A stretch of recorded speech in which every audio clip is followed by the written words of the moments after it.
Olá pessoal, tudo bem com vocês? Meu nome é João Paulo Macedo e eu ajudo motoristas de todo o Brasil a exercer o seu direito de defesa.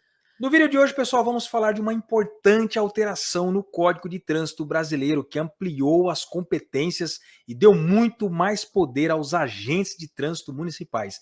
Quer entender melhor sobre isso? Então fica comigo até o final desse vídeo.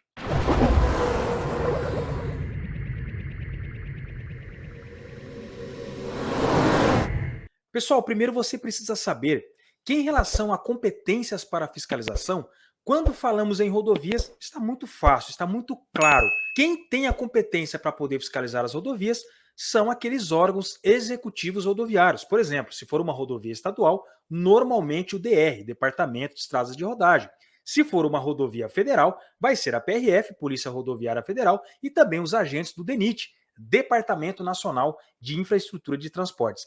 Mas quando falamos na fiscalização dentro dos municípios, sempre houve uma distribuição de competências entre o órgão de trânsito municipal e o órgão de trânsito estadual. Quando falamos no órgão de trânsito estadual, estamos nos referindo ao DETRAN, o Departamento Estadual de Trânsito, o qual a fiscalização pode ser exercida tanto pelos seus próprios agentes, como também pela Polícia Militar, mediante convênio. E no caso da fiscalização municipal, ela é exercida pelos agentes de trânsito municipais e também pela Guarda Civil Municipal. Se o Estado quiser fiscalizar infrações que são de competência municipal, é necessário que haja um convênio conforme estabelece o artigo 25 do Código de Trânsito Brasileiro. Desta forma, mediante este convênio de reciprocidade, o Estado pode fiscalizar as infrações de competência do município. Da mesma forma, se o município quiser fiscalizar infrações que são de competência do Estado, precisa também ter este convênio. Este convênio é possível entre todos os órgãos do Sistema Nacional de Trânsito, mas há uma exceção. Naquele município onde não há um órgão de trânsito municipal, este convênio é possível mediante a prefeitura com algum outro órgão de trânsito componente do Sistema Nacional de Trânsito. Feito esta explicação, como forma de exemplificar, até então, as infrações que são relativas à circulação, parada, estacionamento, excesso de peso, dimensões e lotação eram infrações de competência privativa do município para sua fiscalização.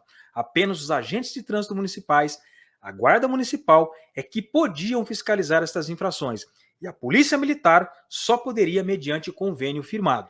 Já para o Estado, restava as infrações relativas ao condutor e ao veículo, como por exemplo, o condutor que dirige sem possuir CNH, ou está com ela vencida, suspensa, cassada, é de categoria diferente do veículo que ele está conduzindo. Em relação ao veículo, aquele que está com licenciamento vencido, aquele que está sem equipamentos obrigatórios, com defeito no sistema de iluminação, sinalização, placas em desacordo e etc. Todas estas infrações até então eram de competência privativa do Estado. A maneira mais fácil de você descobrir de quem é a competência para fiscalizar determinadas infrações, basta com que você acesse o Manual Brasileiro de Fiscalização de Trânsito. Toda conduta infracional possui uma ficha de fiscalização, onde, entre várias informações, vai trazer de quem é a competência para a fiscalização. Vamos mostrar para vocês aqui na prática como você deve verificar esta informação. Aqui, por exemplo, pessoal, eu estou na ficha de fiscalização do artigo 65 do CTB, enquadramento 516/91, que é a infração de dirigir sob a influência de álcool. Vejam que tem várias informações aqui, como a gravidade, penalidade, medida administrativa, e temos aqui a competência, vejam só, de quem é, até então, a competência para fiscalizar esta infração. É do órgão ou entidade de trânsito estadual e rodoviário.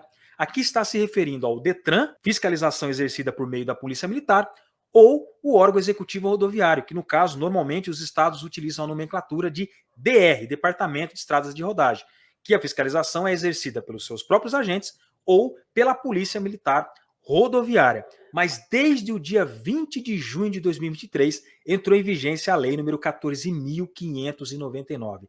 Ela foi a 44ª lei que alterou o Código de Trânsito Brasileiro e a segunda que mais trouxe alterações.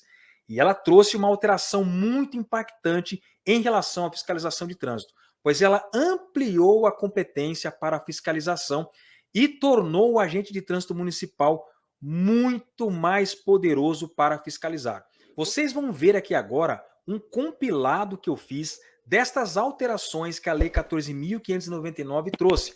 Ela alterou o artigo 22, que fala da competência de fiscalização dos órgãos executivos de trânsito do Estado, no caso o Detran, e alterou também o artigo 24, que fala da competência para fiscalização pelos órgãos municipais. É um resumão para facilitar o seu entendimento. Eu vou começar mostrando para vocês as infrações que permanecem sendo de competência privativa do Estado para fiscalizar. Vejam só. Então, estas infrações que eu vou listar aqui agora, apenas o Detran permanece com a competência privativa de fiscalização. São os artigos 233, que é por deixar de transferir o veículo no prazo de 30 dias, artigo 240, deixar de promover a baixa do registro de veículo irrecuperável ou definitivamente desmontado, artigo 241, deixar de atualizar o cadastro de registro do veículo ou de habilitação do condutor, artigo 242, fazer falsa declaração de domicílio para fins de registro, licenciamento ou habilitação, artigo 243, deixar a seguradora de comunicar a ocorrência de perda total do veículo e de lhe devolver as respectivas placas e documentos.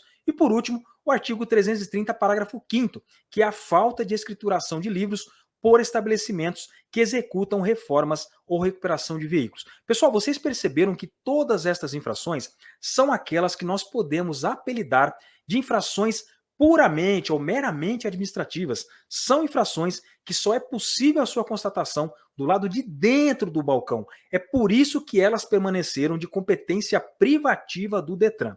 E agora nós vamos partir para as infrações que permanecem sendo de competência privativa do município fiscalizar. Apenas os agentes de trânsito municipais, guarda municipal, é que podem fiscalizar estas infrações. Repito, se o Detran e a Polícia Militar também quiserem fiscalizar estas infrações naquele município, eles ainda vão precisar ter um convênio firmado conforme o artigo 25 do CTB.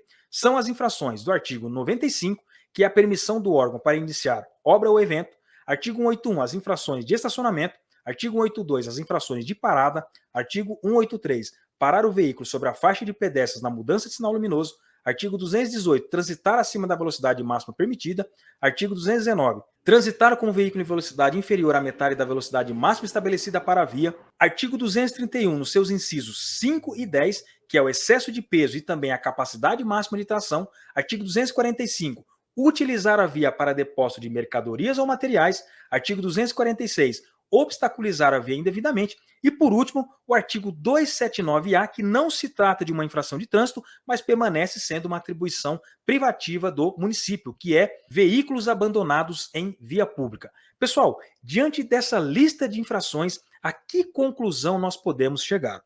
Podemos chegar à conclusão de que todas as demais infrações não listadas anteriormente são de competência concorrente. Isso significa que ambos podem fiscalizar, tanto o Estado como o município, sem a necessidade de um convênio firmado. Alguns exemplos que eu trouxe aqui para vocês de infrações que os agentes de trânsito municipais e também os guardas municipais já detêm a competência para fiscalizar desde o dia 20 de junho de 2023, por meio da Lei 14.599. Vejam só, as infrações do artigo 165 e 165-A, que é por dirigir sob influência de álcool ou se recusar ao teste do etilômetro, o conhecido bafômetro. Então, os agentes municipais poderão fazer blitz da lei seca, utilizando o bafômetro, ofertando o bafômetro para os seus condutores, poderão tomar todas as medidas administrativas relativas a estas infrações, lavratura do auto de infração e tudo mais. A infração do artigo 165-B, que se refere ao exame toxicológico, as infrações relativas ao artigo 162 do CTB, que tem relação com a habilitação daquele condutor, se ele estiver, por exemplo, dirigindo sem possuir CNH, estiver com a CNH vencida, com categoria diferente, suspensa, cassada, etc. Também as infrações do artigo 230 do CTB, que possui vários incisos, que são as infrações relacionadas à documentação do veículo, por exemplo, licenciamento vencido, um veículo que esteja sem registro, equipamentos obrigatórios, sistema de iluminação, sinalização, mau estado de conservação, placas e etc. Portanto, a você, condutor, proprietário de veículo, quando você estiver com o seu veículo na via pública, for abordado por um agente de trânsito municipal, um guarda municipal, não estranhe se ele pedir a sua habilitação, o documento do seu veículo e passar a fiscalizar a questão de equipamentos obrigatórios, te ofertar o etilômetro para o teste. não se assuste porque, sim, hoje ele detém esta competência. É por isso que os agentes de trânsito municipais passaram a ter muito mais força na fiscalização por conta desta ampliação de competências. Pessoal, é importante esclarecer que por mais que esta lei já esteja vigente, para que esses agentes de trânsito municipais, que até então não fiscalizavam estas infrações de competência do Estado, muitos municípios já tinham um convênio, eles já realizavam essa fiscalização. Mas para aqueles que nunca fizeram, é importante dizer que certamente não haverá essa fiscalização de imediato, pois isso envolve questões sistêmicas e também o treinamento desses agentes. Eles precisam saber como que eles vão fiscalizar, como eles vão lidar com estas novas infrações que passaram a ser também de sua competência. Bom, pessoal, esse foi o vídeo de hoje. Espero que você tenha gostado desse conteúdo. Se você gostou, eu peço que você deixe o seu like, se inscreva aqui no meu canal, ative as notificações, me segue nas redes sociais para que você continue recebendo mais conteúdos como este. E eu quero saber a sua opinião a respeito dessa alteração. O que você achou? Foi bom ou foi ruim esta ampliação de competências? Escreve aqui nos comentários. Um grande abraço, até o próximo vídeo e valeu!